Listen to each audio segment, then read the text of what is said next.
I know few, if any, people in Kingston more familiar with some of our most pressing social problems than Susan. She started her own downtown business, the Fireworks Glass Studio, a number of years ago. She teaches university courses in food security. She was, importantly, the founding director of the Loving Spoonful. She volunteered for years at the St. Vincent de Paul Society on Stephen Street, and she's worked for the United Way. She's a food justice and anti-poverty activist committed to a just and peaceful world. Welcome to Division Street, Susan. And our low vacancy rate has been famous for decades now. Our social housing waiting lists have been enormous for decades now. It's something you could wait for many years to get a government-supported housing unit, whether it's a co-op or city-owned properties, right? Exactly, exactly. And for some people, those waiting lists, depending on the size of unit you need for your family, those waiting lists can be 3 or 4 years. So the chances that you're going to be stable enough, somehow living somewhere and ready to take advantage of that when your name finally comes up are pretty slim. So it's a mess for people who are really in need of social supports. I don't know that Kingston is that much different from some cities, but I do think we have a particular have and have not like groupings of people that that make the city hard to live in. Mm-hmm. For some. For some. Very hard to live in for those on the have-not end of things, and that's a very crude way of putting it, but there's a lot of very precariously housed, precariously employed, or unhoused or unemployed people in Kingston. And then for those of us who are paying some attention to that, it feels like that's really a feature of a city. I don't want to live in a city that can't figure that out. Do you think enough of us, or enough people in Kingston, are paying so close attention to those sharp divisions that I mentioned Robertson Davies describing? You've worked in what you might call the voluntary sector for a number of years. How does that play out, do you think? I think there's a huge number of people in Kingston, a huge sector who pay attention. We've got huge philanthropists. There's a lot of people who do give a lot of resources and time to do what they can. There's a huge charitable sector in Kingston. So the United Way, the Community Foundation, and many other and all foundations. The meal programs and all the little agencies and charities that pop up to do one thing or another, including Loving Spoonful, which I was the founding executive director of. But none of these organizations can create systemic change, really, right? It's about creating newer and better Band-Aids to try to fix things as we go.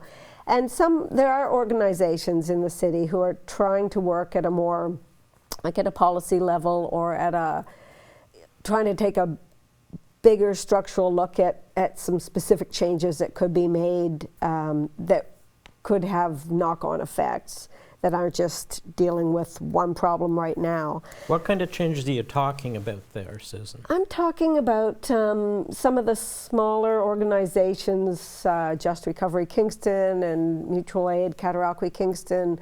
I'm talking specifically right now about housing and homelessness, I guess, and who are looking at policies that we may be able to influence policy and practice at the municipal level on very small things like how evictions happen, property standards, things to try to keep people housed in a slightly more stable situation. There's lots of people trying to do some things, but like I said, the municipality can only do so much. Even at Queen's University, where we don't think food insecurity should be an issue, aren't these all rich kids? Well, no, they're not, and their food bank is overwhelmed this year.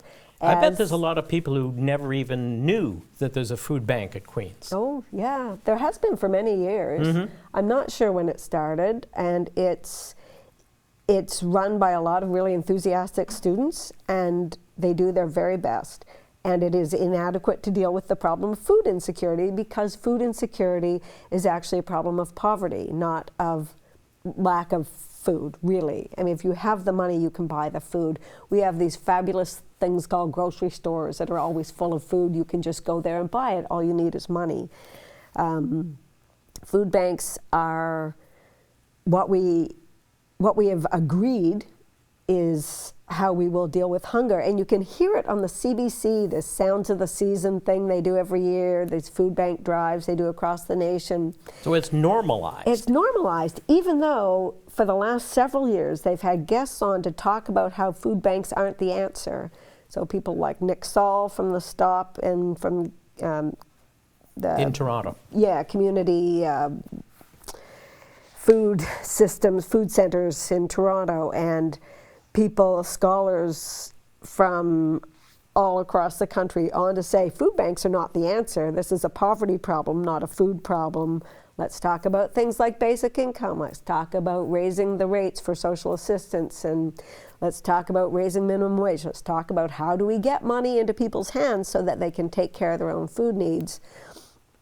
And so it's very it's dissonant, I guess. You hear the expert talking about that, and then the next thing is this plea to come fill the food bank things, and we're able to live with both these things. People know food banks don't fix it.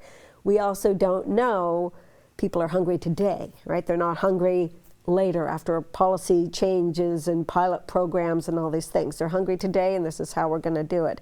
It also does feel good, as someone who's peeled carrots at St. Vincent de Paul, it feels really good to feed people. It's because it's direct, right? It's direct, and you're it's participating in putting the tin in the bin. Yes. And it can be relational, right? If you're actually working with people, or you're volunteering and you're doing that work, it feels like you're making a difference, and you are making a difference to that day for that person.